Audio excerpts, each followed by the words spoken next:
না না, I am sorry to say, এইভাবে হবে না। এত বড় একটা প্রজেক্ট কোনো ফ্রিল্যান্সারকে দিতে পারবো না। ব্যাপারটা একটু বেশি রিস্কি হয়ে যাবে। I am sorry. স্যার, আপনি একবার ট্রাস্ট করে দেখতে পারেন। আমি ডেডলাইনের আগেই আপনাদের প্রজেক্টটা ডেলিভারি দিয়ে দেব। দেখুন, আমি এই লাইনে আছি আজ 11 বছর। আমি তো জানি কোন কাজে কতটুকু সময় লাগতে পারে। তাই আপনি আমাকে বোঝাতে আসবেন না প্লিজ। কাজটা নিয়ে আপনিও ঝুলবেন আর আমাদেরও ঝোলাবেন। না না, ঠিক আছে ঠিক আছে, আপনার নাম্বার তো থাকলো, আমাদের লাগলে যোগাযোগ করে নেব। এরপর আমার আর কিছুই বলা সাজে না। চুপচাপ সেখান থেকে বেরিয়ে চলে এলাম।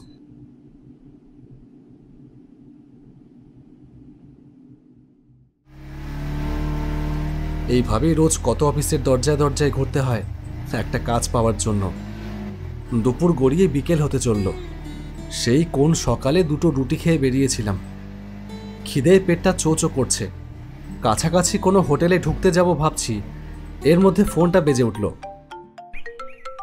বার করে দেখলাম ছোট জেঠু। হ্যাঁ জেঠু, বলো। কিরে, কোথায় আছিস তুই? আমি এই তো বাজারে আছি, বলো। বলছি একবার স্টেশনে যেতে পারবি এক্ষুনি? হ্যাঁ সে পারবো, কিন্তু কেন? তোর ভাই আসছে বাড়ি। শুনেই যেন একটা খুশির হাওয়া বয়ে গেল আমার মনের ওপর দিয়ে। আমার জ্যাঠুতো ভাই অনির্বাণ আমার থেকে বয়সে প্রায় 6 বছরের ছোট, কিন্তু আমার সাথে ওর সম্পর্ক বন্ধুর মতন। ব্রিলিয়ান্ট ছেলে, আইটি করে এখন ব্যাঙ্গালোরে একটা সফটওয়্যার কোম্পানিতে চাকরি করে। মাঝে মাঝে বাড়িতে আসে, তখন আমাকেই ওকে আনতে স্টেশনে যেতে হয়। কিরে বল, যেতে পারবি তো নাকি ব্যস্ত? পারবো না মানে? আরে কখন যেতে হবে সেটা বলো। এই তো 4:10 ট্রেনে বনগাঁ স্টেশনে নামবে। আচ্ছা ঠিক আছে, আমি এক্ষুনি চলে যাচ্ছি, রাখো। মোবাইলটায় দেখে নিলাম 3:30 বাজে। এখান থেকে স্টেশনে যেতে 20 মিনিট মতন লাগবে। তাই আর দেরি না করে বাইকের কান মোলা দিলাম জোরে।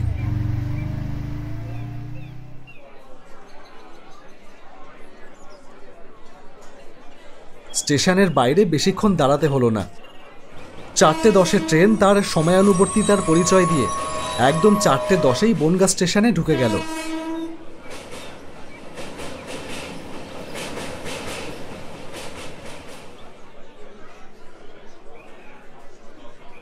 কিন্তু অনির্বাণকে দেখে আমি যেন একটু অবাকই হলাম।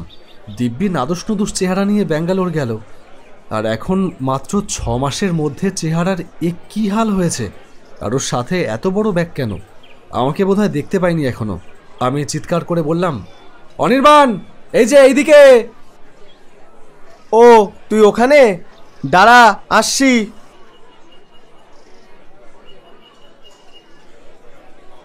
কি রে, চেহারা আরে কি হাল করেছিস? আর কি বলবো রে, বাড়ি চল, গিয়ে সব বলছি। কিন্তু এত বড় ব্যাগ এনেছিস কেন? আমি তো একেবারে চলে এসেছি, আজ যাব না ব্যাঙ্গালোর, কলকাতায় জয়েন করছি তো। বাহ, এ তো খুবই ভালো কথা।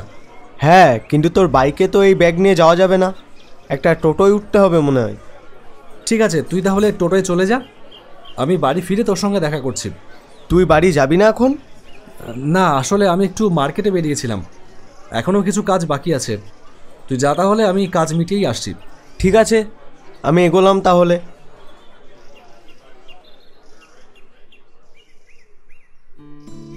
বিকেলবেলা জেঠুদের বাড়িতে গেলাম। ভাই আর আমি এলাম ছাদের ওপরে। আমরা দুই ভাই এই ছাদের ওপরে একসাথে কাটিয়েছি অসংখ্য বিকেল। তারপর বল, ব্যাঙ্গালোর ছেড়ে হঠাৎ কলকাতায় চাকরি নেওয়ার কারণ কি? ভালো লাগে না রে, বাড়ি ঘর ছেড়ে, নিজের মানুষ ছেড়ে অত দূরে গিয়ে পড়ে থাকতে ভালো লাগে না। সে না হয় হলো, কিন্তু চেহারারে কি অবস্থা করেছিস? খেতে পাই না তো, মেসে যা রান্না হয় তা মুখে তোলা যায় না, তার উপর কাজের চাপ, 12-13 ঘন্টা করে কাজ করতে হয়, রাতের পর রাত জাগতে হয়। চেহারা আর কি করে ভালো থাকে বল? তা তোর কি খবর? আমার আর কি খবর, এই চলছে, ফ্রিল্যান্সিংটাই করছি। তা কাজ কেমন পাচ্ছিস? যা পাচ্ছি তাতে চলে না রে। আর বড় প্রজেক্ট কেউ ভালো রেপুটেড কোম্পানি ছাড়া কোনো ফ্রিল্যান্সারকে দিতে চায় না। তুই একটা ভালো কোম্পানি জয়েন কর না। সেই চেষ্টা কি আর করিনি? কত কোম্পানি ঘুরলাম। আমাদের ওখানে ট্রাই করতে পারিস, ওখানে এখন বেশ কিছু ভ্যাকেন্সি আছে শুনেছিলাম। সবাই নাকি চাকরি ছেড়ে দিচ্ছে। কেন? চাকরি ছেড়ে দিচ্ছে কেন? তা তো জানি না রে, পরে জেনে যাব হয়তো।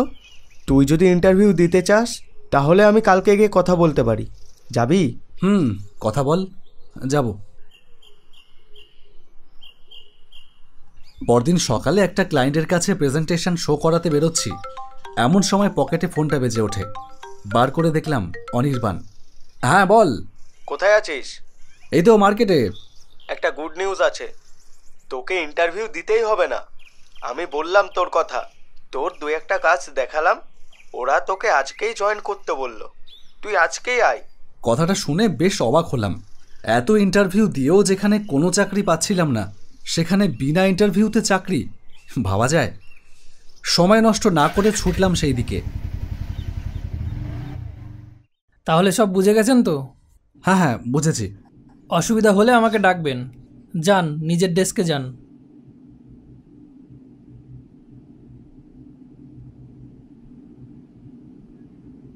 কাজে বেশ মন বসে গেল। ফ্রিল্যান্সারের অনিশ্চিত জীবনের থেকে এই চাকরি অনেক ভালো। করতে থাকি, তারপর দেখা যাবে। 2 দিন পর একদিন সকালে অফিসে কাজ করছি, এমন সময় আমার ভাই অনির্বাণ এলো আমার কাছে।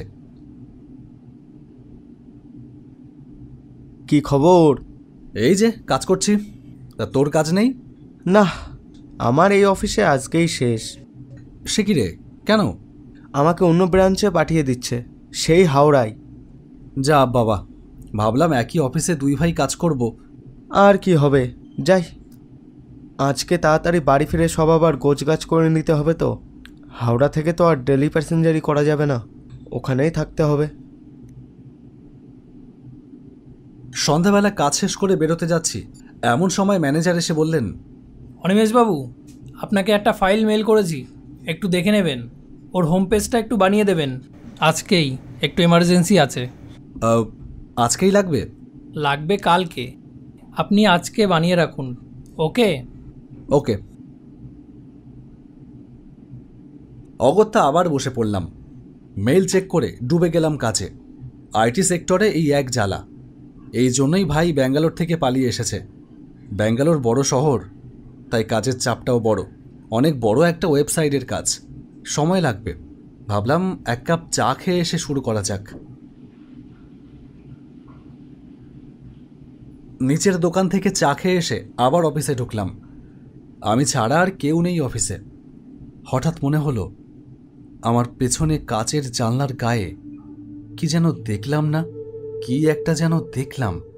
পেছন ঘুরতেই দেখলাম কাচের গায়ে একটা রক্তাক্ত হাতের ছাপ। এই ছাপ এলো কোথা থেকে? ভুল দেখছি না তো? 2 হাত দিয়ে চোখটা রোগড়ে নিয়ে আবার তাকালাম। না, কোথায় রক্ত মাখা হাতের ছাপ? কিছুই তো নেই। কাজের প্রেসারে ভুল দেখছি হয়তো। ডেস্কে বসে কাজে হাত দিতে গিয়েই দেখলাম, এ কি আশ্চর্য! আমার বাকি কাজটা কে যেন শেষ করে দিয়েছে। এ কি হচ্ছে? কেউ কি লুকিয়ে লুকিয়ে ইয়ার্কি করছে আমার সাথে? না না, তা কি করে হয়? অফিস পুরোপুরি ফাঁকা, সবাই রেজিস্ট্রি খাতায় সই করে বেরিয়ে গেছে। তাহলে রহস্যটা রহস্যই থেকে গেল।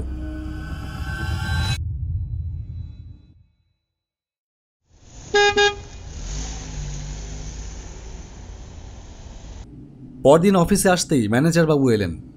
কই অনিমেষবাবু, ফাইলটা হয়েছে? হ্যাঁ, হয়ে গেছে, আমি সেন্ড করে দিচ্ছি। আশ্চর্য, 1 রাতের মধ্যে কমপ্লিট হয়ে গেল। হ্যাঁ, না না, মানে আরেকটু বাকি আছে। আমি 10 মিনিটের মধ্যে পাঠিয়ে দিচ্ছি। তাই বলুন, এত তাড়াতাড়ি হওয়ার কথা না। ঠিক আছে, আপনি পাঠান। ম্যানেজার চলে গেলেন। আমি তাকে কাল রাতের ঘটনা কিছুই বললাম না। বললে বিশ্বাস করতো কিনা কে জানে। হয়তো আমার নামেই অ্যাডমিনের কাছে কমপ্লেন ঠুকে দিত। কি দরকার? এইভাবেই বেশ কয়েকদিন কেটে গেল। একদিন সকালে অফিসে যাওয়ার জন্য রেডি হচ্ছি, এমন সময় ফোনটা বেজে উঠল। হাতে নিয়ে দেখলাম শিবম এন্টারপ্রাইজ থেকে। হ্যালো। হ্যালো, অনিমেষবাবু বলছেন? হ্যাঁ বলছি, বলুন। আপনি আজই একবার আমাদের অফিসে আসুন। আমাদের ওয়েবসাইটটা হবে। আমরা আপনার প্রোফাইল চেক করেছি, কাজটা আপনিই করুন। থ্যাংক ইউ স্যার, আমি এক্ষুনি আসছি। এত বড় একটা প্রজেক্ট যে আমি পাবো এ যেন কল্পনাই করতে পারিনি। কিন্তু আজ তো অফিস রয়েছে, আজ যদি যাই তাহলে অফিসে যাব কি করে? এক কাজ করি, বরং এখান থেকে বেরিয়ে পড়ি, শিবম এন্টারপ্রাইজ হয়ে তারপর যাব অফিসে। অফিসে লেট করে ঢোকার জন্য ওভারটাইম করে দিলেই হবে।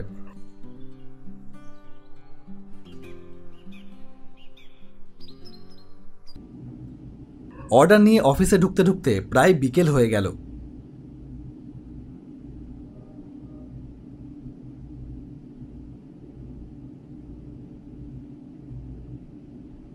ভেতরে ঢুকতেই ম্যানেজার এসে বললেন, কি ব্যাপার অনিমেষবাবু, এখন আসছেন যে? একটু কাজ ছিল, আমি নাইট শিফট করে দেব, অসুবিধা নেই। ঠিক আছে।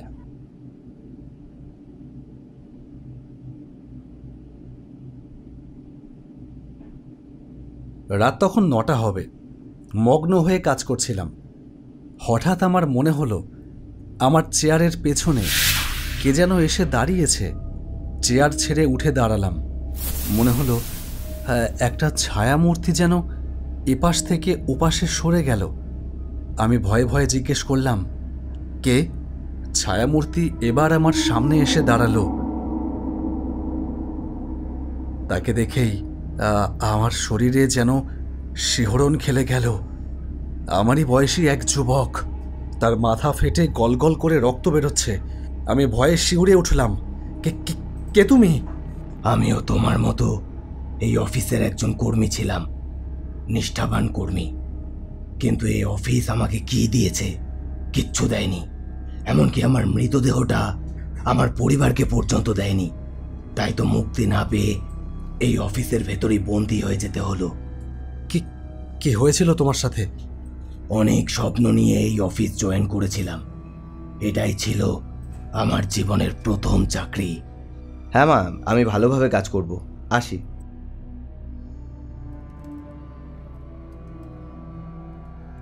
তোমার এই চেয়ারেই আমি বসতাম।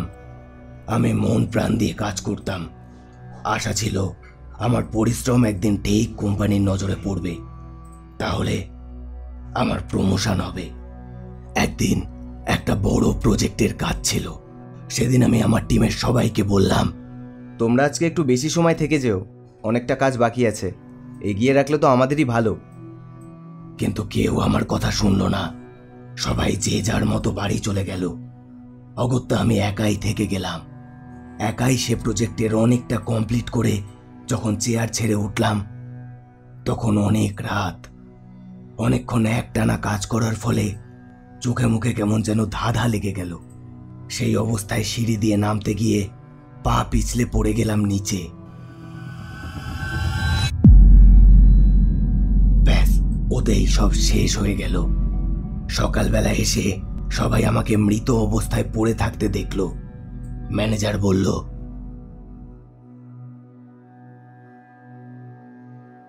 শোনো সবাই, এই খবর যেন বাইরে লিক না হয়, কারণ তাতে পুলিশ আসবে, মিডিয়া আসবে, ইনকোয়ারি হবে, নানান সমস্যা। আর ওসব হলে কোম্পানির বদনাম হয়ে যাবে। সেটা হলে আমাদেরই সমস্যা।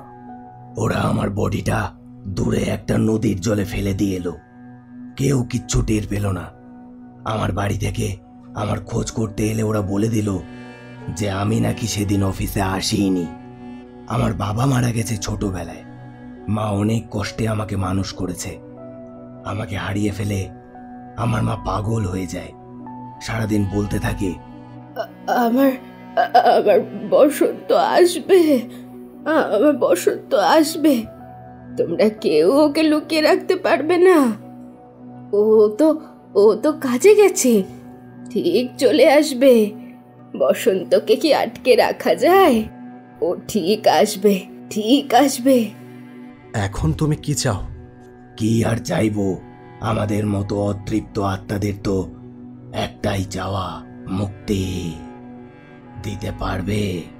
কিভাবে দেব তোমাকে মুক্তি? আমার নাম বসন্ত চৌধুরী, শাণ্ডিল্য গোত্র।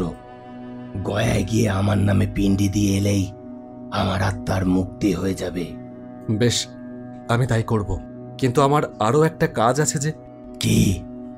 এদের উপযুক্ত শাস্তি দেওয়ার ব্যবস্থা করতে হবে না?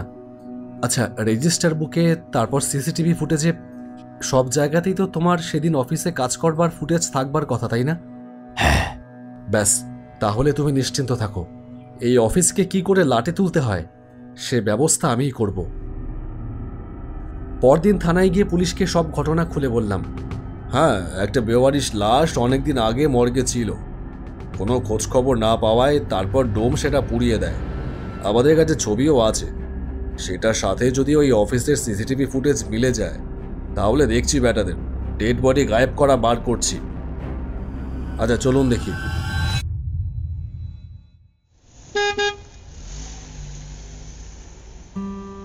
এরপর 6 মাস কেটে গেছে। গয়ায় পিণ্ড দিয়ে এসেছিলাম তারপর দিনই। ওই অফিসে আর কোনোদিনও যাইনি। কি হয়েছে সে অফিসের সেই খবরও আর রাখিনি। হ্যালো, হ্যাঁ স্যার, এই আপনাদের কাজই চলছে। হ্যাঁ হ্যাঁ, কালকের মধ্যেই রেডি হয়ে যাবে স্যার। বেশ কিছু বড় প্রজেক্টের কাজ নিয়ে এখন বেশ আছি।